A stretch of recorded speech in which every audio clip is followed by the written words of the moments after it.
بسم اللہ الرحمن الرحیم۔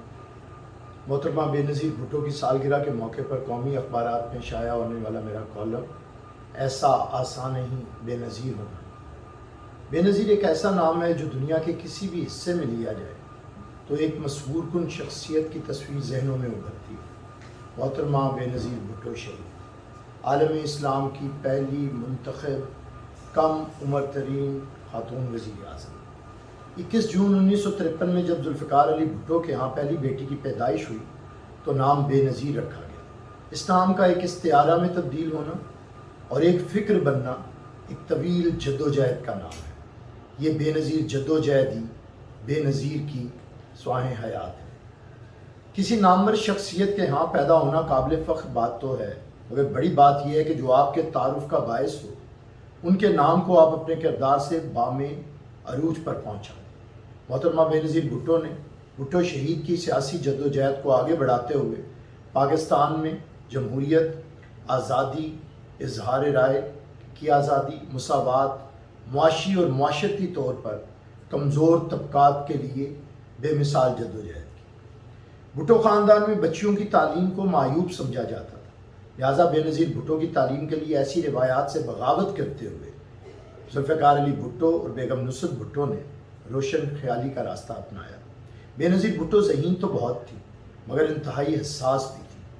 کسی کی بندوق سے مارے جانے والے کبوتر کی موت نے بھی انہیں بہت افسردہ کر دیا تو والدہ نے انہیں تاریخ کی سب سے دلیر خاتون جناب زینب سلام اللہ علیہ کے کردار کا سبق دیا، جو ہمیشہ بے نظیر بھٹو کے لیے مینار نور بن گیا، اور اس لازوال کردار کی چھاپ بی بی کی روح پہ لگ گئی۔ جس عمر میں بچیاں پریوں کی کہانیاں سنتی ہیں، بے نظیر ان کرداروں سے اپنی روح کو سیراب کرنے لگی۔ والد نے انہیں دنیا کی بہترین درسگاہوں میں علم کے حصول کے لیے بھیجا اور اس کے ساتھ ساتھ خاص تربیت بھی جاری رکھی۔ باپ اپنی بیٹی کو بے نظیر دیکھنا چاہتا تھا اور بیٹی صرف اپنے باپ کے خوابوں کی تکمیل چاہتی تھی۔ باپ عوام الناس سے عشق کرتا رہا کہ یہی رب کائنات کا حکم ہے کہ اگر تم اپنے خالق سے پیار کرتے ہو تو پہلے مخلوق سے پیار کرو۔ جب محترمہ اعلیٰ تعلیم کے لیے ریڈ کلف کالج روانہ ہونے لگیں تو بھٹو صاحب نے انہیں کچھ یوں نصیحت کی: پاکستان میں بہت کم لوگوں کو تمہارے جیسے مواقع میسر آتے ہیں، تمہیں اس کا پورا فائدہ اٹھانا چاہیے، اور مت بھولو کہ تمہارے بھیجے جانے پر جو خرچہ اٹھے گا وہ ہماری اپنی زمینوں سے آتا ہے۔ ان لوگوں کی محنت جو خون پسینہ ایک کر کے کماتے ہیں، زمینوں پر کام کرتے ہیں، تمہیں ان کا قرض چکانا ہے، اور یہ قرض تم چکا سکتی ہو اگر بفضل خدا اپنی تعلیم کو ان لوگوں کی زندگیاں بہتر بنانے پر صرف کرو۔ بھٹو صاحب کا اپنی بیٹی سے تعلق کوئی عام باپ بیٹی والا تعلق نہ تھا، یہ رشتہ روحانی اور نظریاتی حد تک بہت گہرا تھا۔ کیا کوئی عام باپ اور بیٹی کبھی مشترکہ جدوجہد کا ایسا عہد بھی کرتے ہیں جیسا ان کے ہاں نظر آتا ہے؟ میں اپنی بڑی بیٹی کے لیے سب کچھ کرنے کو تیار ہوں، مشکل یہ ہے کہ تم بھی حساس ہو اور تمہاری آنکھوں سے بھی فوراً آنسو گرنے لگتے ہیں، اور جیسے میری آنکھوں سے بھی۔ اس کی وجہ یہ ہے کہ ہم دونوں ایک گوشت پوست کے بنے ہوئے ہیں۔ آؤ ہم دونوں ایک دوسرے کو سمجھنے کا معاہدہ کر لیں۔ تم ایک متحرک طبیعت کی مالک ہو۔ ایک متحرک انسان کی یہ کمزوری ہے کہ وہ صحرا کو حدت کے بغیر اور پہاڑوں کو برف کے بغیر دیکھنے کا تصور بھی نہیں کر سکتا۔ اپنی دھوپ کی چمک اور اپنی کوس قضا کو باطنی اقدار اور اخلاقیات میں تلاش کرو گی، اور یہیں تمہیں کاملیت میں کا حصول ممکن ہوگا۔ ہم دونوں قابل تعریف کامیابیوں کے لیے مشترکہ طور پر جدوجہد کریں گے۔ تم تیار ہو کہ ہم اس میں سرخرو ہو جائیں؟ جب بھٹو صاحب کو تاریخ انسانی کے عین مطابق عوام کی حمایت میں خواص کی طرف سے باغی قرار دیا گیا، اور سزا بھی وہی مقدر ٹھہری کہ موسم آیا تو نقل دار پہ میر سر منصور ہی کا بار آیا۔ مگر اس سے قبل ہی باپ اپنے عشق لازوال کی وراثت قید خانہ سے اپنی بے نظیر بیٹی کو اس کی 25ویں سالگرہ کے موقع پر کچھ یوں منتقل کر گیا۔ ایک بدنصیب قیدی باپ اپنی پیاری اور ذہین بیٹی کو خط کے ذریعے سالگرہ کی مبارکباد کیسے دے پائے گا، جو اپنے باپ کی زندگی کے لیے جدوجہد کر رہی ہے اور خود بھی پابند سلاسل ہے، جو اپنی ماں کے سانجے دکھ کو جانتی ہے۔ کس طرح محبت سے لبریز جذبات کا پیغام ایک قید خانے سے دوسرے قید خانے اور ایک زنجیر سے دوسری زنجیر تک پہنچ سکتا ہے۔ تمہارے دادا نے مجھے باوقار سیاست سکھائی اور تمہاری دادی سے میں نے غریب کی سیاست سیکھی۔ میری پیاری بیٹی، میں تمہیں صرف ایک پیغام دینا چاہتا ہوں۔ یہی تاریخ کا پیغام ہے کہ صرف عوام پر بھروسہ کرو، ان کی بھلائی اور مساوات کے لیے کام کرو۔ خدا کی جنت ماں کے قدموں تلے اور سیاست کی جنت عوام کے قدموں تلے ہے۔ میں جیل کی سلاخوں کے پیچھے سے تمہیں کیا تحفہ دے سکتا ہوں، جہاں سے میں اپنا ہاتھ بھی باہر نہیں نکال سکتا۔ آج میں تمہارے ہاتھ میں عوام کا ہاتھ دیتا ہوں، اور یہ عوام کا ہاتھ تھامنے کے بعد عوام سے عشق کا علم تھامے۔ بے نظیر بھٹو طویل قید کاٹنے کے بعد کریا نکلی، جدوجہد جاری رہی، کبھی میدانوں میں، کبھی ایوانوں میں، کبھی کٹہروں میں، کبھی درباروں میں، لیکن کوئی آزمائش حوصلوں کو متزلزل نہ کر سکی۔